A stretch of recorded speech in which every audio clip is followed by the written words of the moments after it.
দিয়ে বলে তো আমাকে আবার যেতে হবে না, এটা দিয়ে সবই যাওয়া।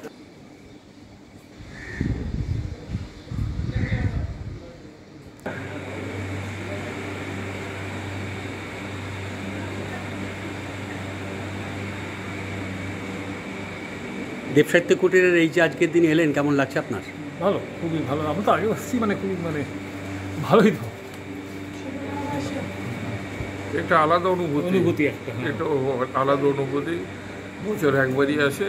আর তো আমরা বাল্যকালের বন্ধু সব আমাদের একসাথেই পড়াশোনা করেছি, সব আমার ক্লাসমেট, একসাথে স্কুলে পড়ে পড়াশোনা করেছি, এখনো যোগাযোগ আছে ভালোভাবে।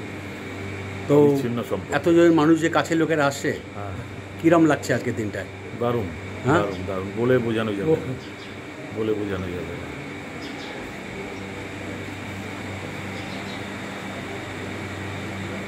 দেখো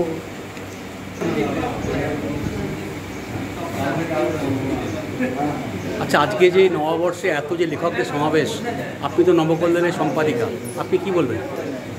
আমি বলবো তোমার জরিমানা হবে বড় দেখে, তুমি দেরি করে এসছো। তাই আমাদের অফিসিয়াল ফটোগ্রাফার এখন বিকেলবেলা এসে আমাকে জিজ্ঞেস করছেন।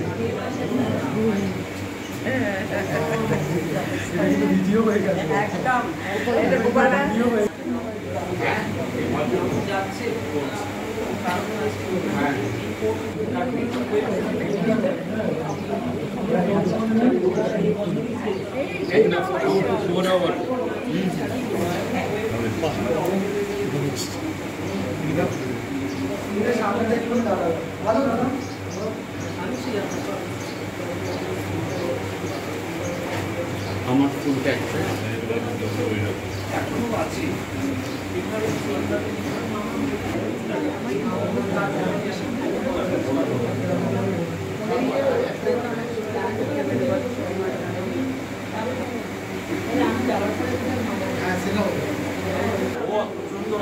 দেখি।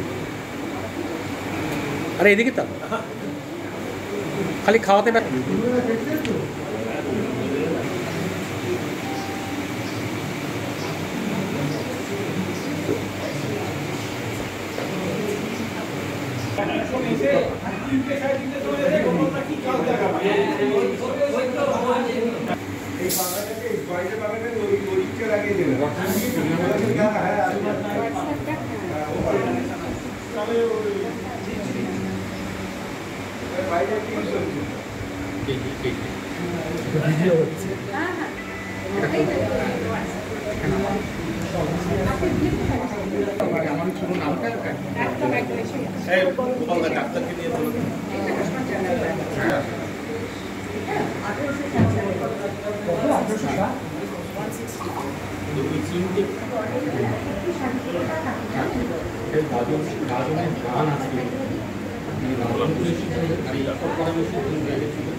সব কেটে গেল, ভিড় কেটে গেল,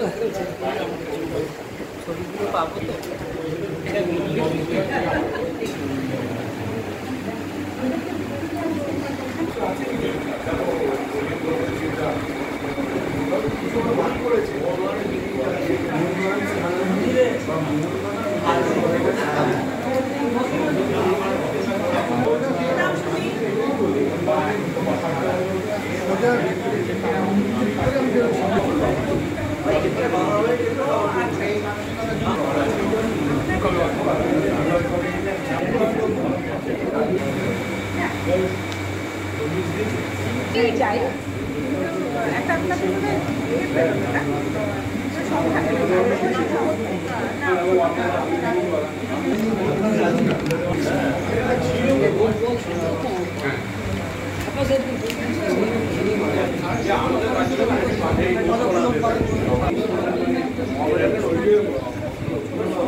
না ওরা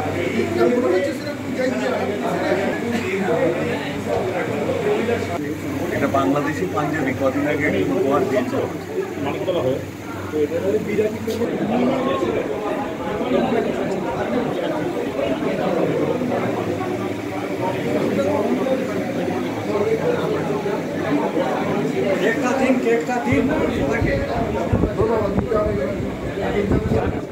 আমি আমার ক্যারেক্টারে নেই,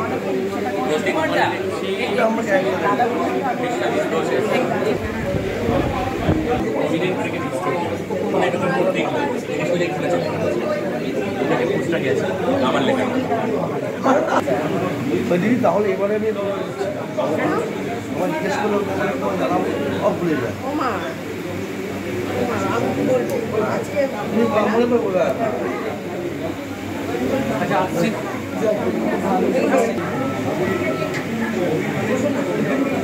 এদিকে দেখাও দিদি, এবার এদিকে দেখাও।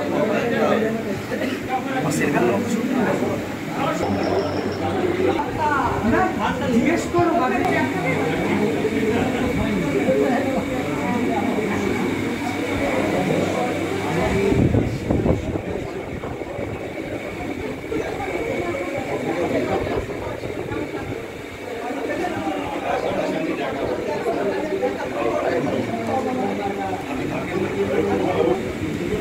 নমস্কার, আমি শাশ্বতী নন্দী। প্রথমেই সকলকে শুভ নববর্ষের প্রীতি শুভেচ্ছা ভালোবাসা জানাই। দেব সাহিত্য কুটির, এর সাথে তো আমার নারীর যোগ। সবচেয়ে ভালো লাগছে এই দেব সাহিত্য কুটিরে যে এত আন্তরিক, সকলকে এত কাছে টেনে নেয়। আর আমি সকলকে পেয়ে যাচ্ছি এখানে আসলে, শুধু রাজস্বী বাবু বা রাজিকা বা ওরা না, আরও লেখক বন্ধু। আর ভীষণ ভালো লাগছে। আমার ধারাবাহিক চলছে এই শুক্তারায় দেব সাহিত্য কুটিরে, এটা আমার কাছে ভীষণ ভালো। এই ঐতিহ্যশালী পত্রিকার জয়যাত্রা আমি কামনা করি, অনেক অনেক দূর যায়। যেখানে যেখানে দেখি আমার